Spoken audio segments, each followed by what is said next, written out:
ಶೀಲ, ರೈತನ ಬಾಳು ಕಣ್ಣೀರಿನ ಗೋಳು. ರೈತನಿಗೆ ನಿದ್ರೆ ಎಂದರೆ ಬಹುದೂರ.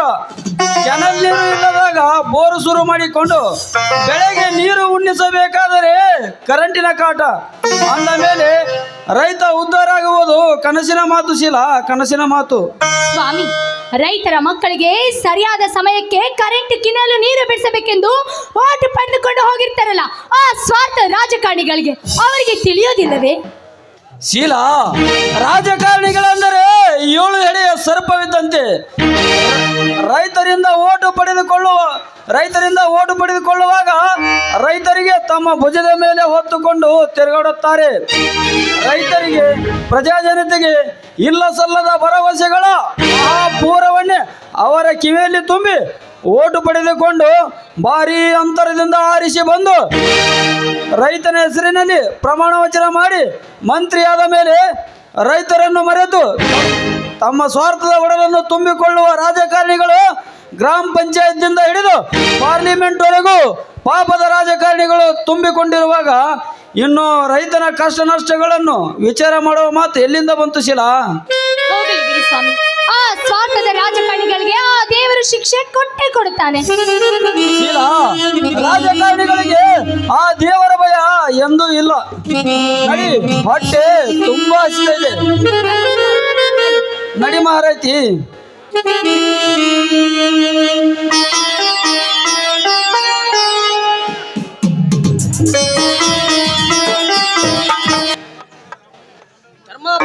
ರಾಮನ ಮನೆ ಅಂದ್ರೆ ಇದೆ ಏನು? ಹೌದು ಸರ್, ನಾನು ರಾಮುವಿನ ತಮ್ಮ ಮೈಲಾರಿ ಅಂತ. ಏನಾದರೂ ನಮ್ಮ ಅಣ್ಣನ ಹತ್ತಿರ ಕೆಲಸ ಇದೆಯಾ ಸರ್? ನೋಡಪ್ಪ, ನಾ ಕೃಷ್ಣ ಬ್ಯಾಂಕಿನ ಮ್ಯಾನೇಜರ್ ಯಶವಂತ್ ಅಂತ. ಶೀಲ, ಸಾಹೇಬರಿಗೆ ನೀರು ತಗೊಂಡ್ ಬಾ, ಕಾಫಿ ಮಾಡಿಕೊಂಡು ಬಾ. ಸರ್, ಕುಳಿತುಕೊಳ್ಳಿ, ಬನ್ನಿ. ಬಂದ ವಿಷಯ ನೋಡಪ್ಪ ಮೈಲಾರಿ, ನಿಮ್ಮ ಅಣ್ಣ 5 ವರ್ಷದಿಂದ ಹೊಲಕ್ಕೆ ಪಂಪ್ ಸೆಟ್ ಮಾಡ್ತೀನಿ ಅಂತ 5 ಲಕ್ಷ ರೂಪಾಯಿ ಸಾಲವನ್ನು ತೊಗೊಂಡಿದ್ದಾನೆ.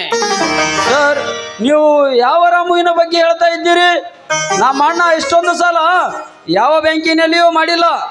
ಇದರಲ್ಲಿ ಏನೋ ಮೋಸ ನಡೆದಿದೆ. ಮೈಲಾರಿ, ನಾ ಸುಳ್ಳು ಹೇಳುವ ಮನುಷ್ಯನೇ ಅಲ್ಲ. ಬೇಕಾದರೆ ಈ ಕಾಪಿಯಲ್ಲಿ ಹೆಸರಿದೆ ನೋಡಿಕೊಳ್ಳಿ. ಅಯ್ಯೋ ಶ್ರೀ ಶರಣ ಬಸವೇಶ್ವರ, ಈ ಬಡ ರೈತರ ಬಾಳಿನಲ್ಲಿ ಎಂತಹ ಮೋಸದ ಬಿರುಗಾಳಿ ಎಬ್ಬಿಸಿದೆ. ಸರ್, ನೀವು ಯಾರದ ಮಾತು ನಂಬಿ ನಮ್ಮ ಅಣ್ಣನ ಹೆಸರಿನಲ್ಲಿ ಡೂಪ್ಲಿಕೇಟ್ ಸಹಿ ಮಾಡಿಸಿಕೊಂಡು ಬಂದಿರಬೇಕು. ನಿಜ ಹೇಳಿ ಸರ್, ನೀವು ಸತ್ಯ ನುಡಿಯದಿದ್ದರೆ ಹಿಂದೆ ಈ ರೈತನ ಮಕ್ಕಳ ಕತ್ತು ನೇಣಿಗೆ ಆಹುತಿ ಆಗುತ್ತದೆ ಸರ್, ಆಹುತಿ ಆಗುತ್ತದೆ. ನಾನೊಬ್ಬ ರೈತನ ಮಗನಾಗಿ ಮಣ್ಣಿನಲ್ಲಿ ದುಡಿದು ಈ ಕಷ್ಟಪಟ್ಟು ಓದಿ ಈ ಸ್ಥಾನಕ್ಕೆ ಬಂದಿರುವೆ. ಅಂದ ಮೇಲೆ ಸುಳ್ಳು ಹೇಳುವ ದೈವ ಮನುಷ್ಯ ನಾನಲ್ಲ.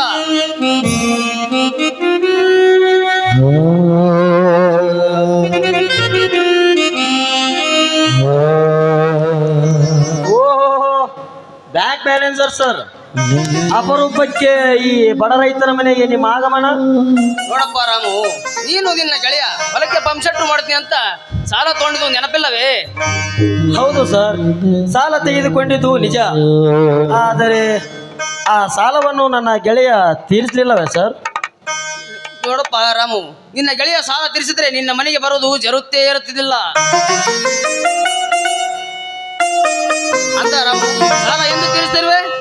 ಮೈಲಾರಿ, ಎಲ್ಲಿ ನೋಡಿದರೂ ಈ ಸಮಾಜದಲ್ಲಿ ಬರೀ ಮೋಸ, ವಂಚನೆ, ಸುಳ್ಳು ತರ ತುಂಬಿಕೊಂಡಿರುವಾಗ ರೈತನ ಮಕ್ಕಳು ನಂಬಿಕೆ ಎಂಬ ಅಕ್ಷರ ನಾಲಿಗೆ ಮೇಲೆ ವಿಶ್ವಾಸ ಇಟ್ಟುಕೊಂಡು ನಡೆಯುವರು. ಆದರೆ ಸುಳ್ಳರು, ಮೋಸಗಾರರು, ಕಳ್ಳರು ನಂಬಿಕೆ ಎಂಬ ಅಕ್ಷರ ದುರುಪಯೋಗ ಮಾಡಿಕೊಂಡು ಅನ್ಯಾಯ ಎಂಬ ದಾರದಿಂದ ರೈತ ಮಕ್ಕಳ ನಾಲಿಗೆ ಕೊಯ್ಯುವರು. ಮೈಲಾರಿ, ನಾಲಿಗೆ ಕೊಯ್ಯುವರು. ಜೀವದ ಗೆಳೆಯ ನೌಕರಿ ಸೇರುತ್ತಾನೆಂದು ಬ್ಯಾಂಕಿನಲ್ಲಿ ನನ್ನ ಜಮೀನಿನ ಮೇಲೆ ಸಾಲ ತೆಗೆದುಕೊಂಡಿದ್ದು ತಪ್ಪ. ಅಯ್ಯೋ ಶರಣ ಬಸವೇಶ್ವರನೇ, ಈ ರೈತನ ಮಗನಿಗೆ ಯಾವ ತಪ್ಪಿಗಾಗಿ ಶಿಕ್ಷೆ ಅಪ್ಪ, ಯಾವ ತಪ್ಪಿಗಾಗಿ ಶಿಕ್ಷೆ? ಅಣ್ಣ, ಇದು ದೇವರ ಕೊಟ್ಟ ಶಿಕ್ಷೆ ಅಲ್ಲ. ಮುಕ್ತ ರೈತನ ಮಕ್ಕಳಿಗೆ ಮೋಸ ಮಾಡುವ ರಾಜಕಾರಣಿಗಳೇ ಇರಲಿ, ಸರ್ಕಾರದ ಅಧಿಕಾರಿಗಳೇ ಇರಲಿ, ದಲ್ಲಾಳಿ ಅಂಗಡಿಯವರೇ ಆಗಿರಲಿ, ನಂಬಿಸಿ ಕುತ್ತಿಗೆ ಕೊಯ್ಯುವ ಗೆಳೆಯರೇ ಇರಲಿ, ಅಂತಹ ತಾಯಿಗಂಡ ಸೂಳೆ ಮಕ್ಕಳನ್ನು ಒದ್ದು ಬುದ್ಧಿ ಕಲಿಸಬೇಕಾದರೆ ಕೆಚ್ಚೆದೆಯ ವೀರ ಸುಭಾಷ್ ಚಂದ್ರ ಬೋಸ್ರಂತೆ ದೇಶದ ಮೂಲೆ ಮೂಲೆಯಲ್ಲಿರುವ ರೈತರನ್ನು ಒಗ್ಗೂಡಿಸಿಕೊಂಡು ನ್ಯಾಯ, ನೀತಿ, ಧರ್ಮ ಎಂಬ ಮೂರು ನಾಮದ ವಿಭೂತಿಯನ್ನು ಹಣೆಗೆ ಹಚ್ಚಿ, ಸತ್ಯವೆಂಬ ಸಿಂಧೂರ ತಿಲಕವನ್ನು ಪರಿಣಾಮ ಹಚ್ಚಿ, ಶೌರ್ಯ ಎಂಬ ಮಂತ್ರವನ್ನು ಕಿವಿಯಲ್ಲಿ ತುಂಬಿ, ರೈತರಿಗೆ ಅನ್ಯಾಯ ಮಾಡುವ ಯಾವ ಬೋಳಿಯ ಮಗನೇ ಇರಲಿ ಕೈಯಲ್ಲಿ ಹಿಡಿದಿರುವ ಕೊಡ್ಲಿಯಿಂದ ಒಬ್ಬೊಬ್ಬರ ರುಂಡವನ್ನು ಕತ್ತರಿಸಿ ಆ ರುಂಡ ಮುಂಡಗಳನ್ನು ಒಂದೇ ಜಾಗದಲ್ಲಿ ಕೂಡಿ ಹಾಕಿ, ನ್ಯಾಯವೆಂಬ ಸೀಮೆ ಎಣ್ಣೆಯನ್ನು ಸುರಿವಿ, ಧರ್ಮ ಎಂಬ ಬೆಂಕಿ ಕಡ್ಡಿಯಿಂದ ಬೆಂಕಿ ಹಚ್ಚಿ, ದುಷ್ಟರನ್ನು ಸುಟ್ಟಾಗಲೇ ರೈತನ ಬದುಕು ಬಂಗಾರವಾಗುವುದು. ಇಲ್ಲವಾದರೆ ರೈತನ ಮಗ ಕಳ್ಳ ಕದಿಮರ ಗುಲಾಮರಾಗಿ ಬಾಳುವುದು ಶತಸಿದ್ಧ ಅಣ್ಣ, ಶತಸಿದ್ಧ.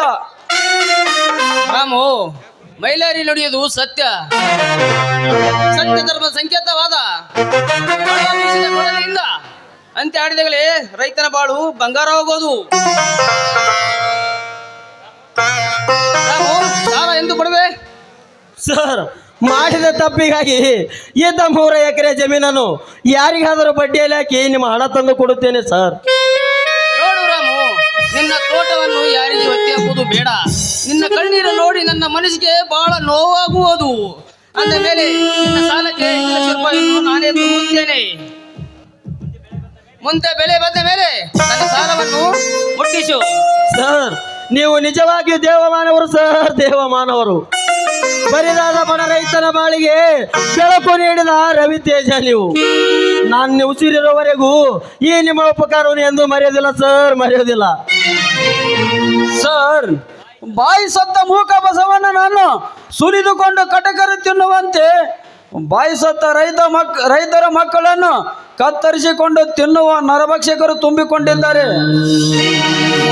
ಸರ್, ಸಾಲ ತೆಗೆದುಕೊಳ್ಳುವ ಪ್ರತಿಯೊಂದು ಬ್ಯಾಂಕಿನಲ್ಲಿ ನಿಮ್ಮಂತಹ ಸದ್ಗುಣದ ಮ್ಯಾನೇಜರ್ ಇದ್ದರೆ ಸಾಲಕ್ಕೆ ಅಂಜಿ ಆತ್ಮಹತ್ಯೆ ಮಾಡಿಕೊಳ್ಳುವ ರೈತರನ್ನು ತಡೆಯಬಹುದು.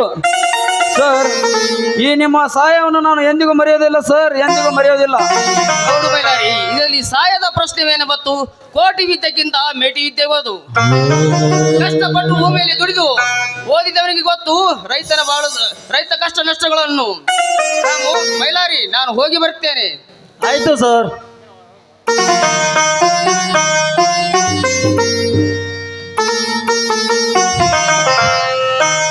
ಹಲೋ ಕವಿಗಳೇ, ಅಲ್ಲ ಭೂಮಿಯಲ್ಲಿ ದುಡಿಯುವ ಭೂಮಿ ಪುತ್ರನಾದ ರಾಮು ಅವರೇ. ಯಾಕೋ ಮಿತ್ರ, ಈ ಬಡ ರೈತನ ನೆನಪು ಈಗ ಬಂದಿತಾ ನಿನಗೆ? ಶೀಲಾ, ಅಮ್ಮ ಶೀಲಾ, ಕುಡಿಯೋದಕ್ಕೆ ಸ್ವಲ್ಪ ನೀರು ತೆಗೆದುಕೊಂಡು ಬಾರಮ್ಮ.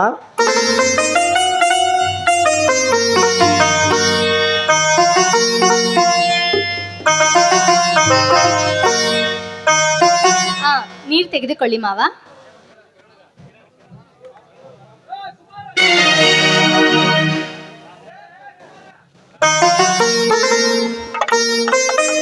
ರಾಮು, ಈ ಹೆಣ್ಣು ಮಗಳು ಯಾರೆಂದು ನನಗೆ ತಿಳಿಯಲಿಲ್ಲ. ಕಿರಣ್, ಅವಳು ನನ್ನ ತಮ್ಮನ ಹೆಂಡತಿ. ಅದು ಹೋಗಲಿ, ನಿನಗೆ ಯಾವುದಾದ್ರೂ ಒಂದು ನೌಕರಿ ಸಿಕ್ಕಿದೆ ಗೆಳೆಯ? ಕವಿಗಳೇ, ನಾನು PSI ನೌಕರಿ ಸೇರಿಕೊಂಡು 4 ತಿಂಗಳವಾಯಿತು. ಒಂದು ಇಂಪಾರ್ಟೆಂಟ್ ಕೇಸಿನ ಬಗ್ಗೆ ತನಿಖೆ ನಡೆಸಲು ನನ್ನ ಮೇಲಿನ ಅಧಿಕಾರಿಗಳು ಇದೇ ಊರಿಗೆ ಅಪಾಯಿಂಟ್ಮೆಂಟ್ ಮೇಲೆ ಕಳಿಸಿದ್ದಾರೆ. ಅಂದಾಗೆ ಹೇಗೆ ನಡೀತಾನೆ ರೈತ ಉದ್ಯೋಗ? ಕಿರಣ್, ರೈತ ಮಕ್ಕಳ ಗೋಳು ಆ ದೇವರ ಬಲ್ಲ ಕಿರಣ್. ಮೊನ್ನೆ ತಾನೇ ದೊಡ್ಡದಾಗಿ ಮಳೆಯಾಗಿ ಇದ್ದ ಬಿದ್ದ ಬೆಳೆಯೆಲ್ಲ ಮಣ್ಣು ಪಾಲಾಗಿ ಮನೆ ದನ ಕರುಗಳು ಕಳೆದುಕೊಂಡು ರೈತ ತಿನ್ನುವ ತುತ್ತು ಅನ್ನಕ್ಕಾಗಿ ಬೇರೆಯವ್ರ ಹತ್ರ ಕೈ ಚಾಚುವ ಪ್ರಸಂಗ ಬಂದಿದೆ ಕಿರಣ್, ಕೈ ಚಾಚುವ ಪ್ರಸಂಗ ಬಂದಿದೆ. ಕವಿಗಳೇ, ಮಳೆರಾಯನ ಆರ್ಭಟಕ್ಕೆ ದನ ಸೂರು ಕಳೆದುಕೊಂಡವರಿಗೆ ಸರ್ಕಾರ ಮತ್ತು ದಾನಗಳಿಂದ ಸಾಕಷ್ಟು ಸಹಾಯ ಮಾಡಿದಲ್ಲ ರಾಮ. ಸರ್, ಸರ್ಕಾರ ದಾನಿಗಳು ನಿರಾಶ್ರಿತರಿಗೆ ಸಹಾಯ ಮಾಡಿದ್ದು ನಿಜ. ಆದರೆ ರೈತರಿಗೆ ಬಂದ ಸರ್ಕಾರದಿಂದ ಅಕ್ಕಿ, ಗೋಧಿ ಇನ್ನಿತರ ಸಾಮಗ್ರಿಗಳು ಭ್ರಷ್ಟ ರಾಜಕಾರಣಿಗಳ ನೀಚ ಸರ್ಕಾರದ ಅಧಿಕಾರಿಗಳ ಕೈಯಲ್ಲಿ ಬಂದಾಗ 150% ನಿರಾಶ್ರಿತರಿಗೆ ಹಂಚಿ ಮಿಕ್ಕಿದ್ದೆಲ್ಲವನ್ನು ಹಂಚಿಕೊಂಡು ತಮ್ಮ ಬೊಜ್ಜು ಬೆಳಗಿಸಿಕೊಂಡಿದ್ದಾರೆ ಸರ್. ಮೈಲಾರಿ, ನಿರಾಶ್ರಿತರಿಗೆ ಬಂದ ಹಣ ರೇಷನ್ ಅನ್ನು ಸರಿಯಾಗಿ ಸರ್ಕಾರಕ್ಕೆ ತಿಳಿಸುವುದೇ ಪ್ರಜಾಜನತೆಯ ನಿಯಮ ಮೈಲಾರಿ, ಪ್ರಜಾಜನತೆಯ ನಿಯಮ. ಸರ್, ಇವತ್ತಿನ ಸರ್ಕಾರದಲ್ಲಿ ನಿತ್ಯವೂ ನಡೆಯುವುದು ಮೋಸ, ವಂಚನೆ, ಭ್ರಷ್ಟತನ.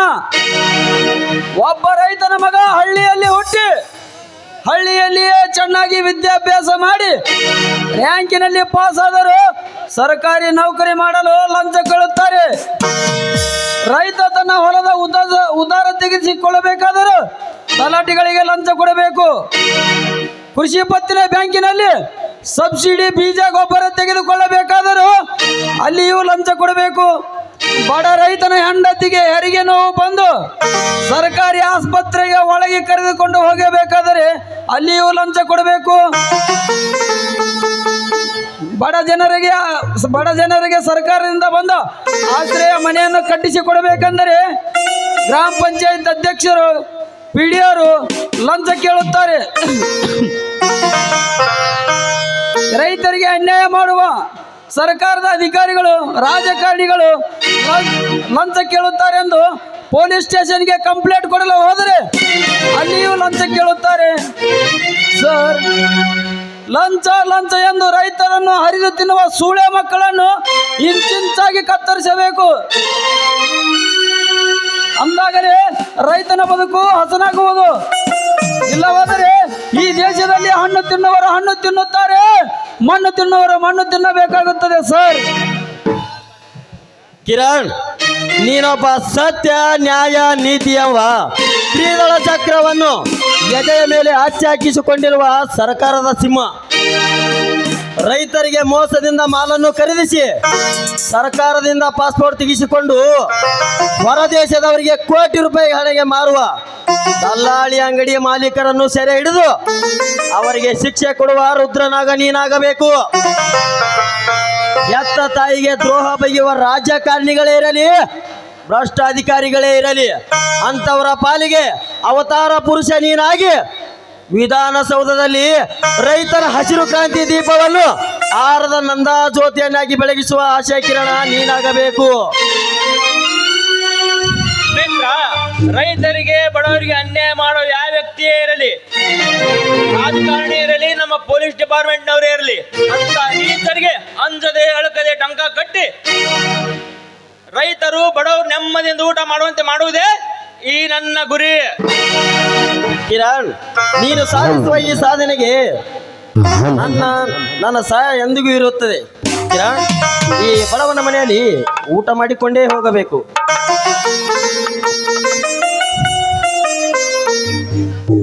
ಗೆಳೆಯನಾಗ್ನೇನು ಸ್ಥಿರವಾಗಿ ಪಾಲಿಸ್ತೇನೆ. ರಾಮು, ನಿನಗೆ ನನ್ನ ಸಹಾಯ ಯಾವಾಗ ಬೇಕಾದ್ರೂ ಕೇಳು, ನಾನು ಕೊಡಲು ಸಿದ್ಧ. ಆಯ್ತು ಗೆಳೆಯ.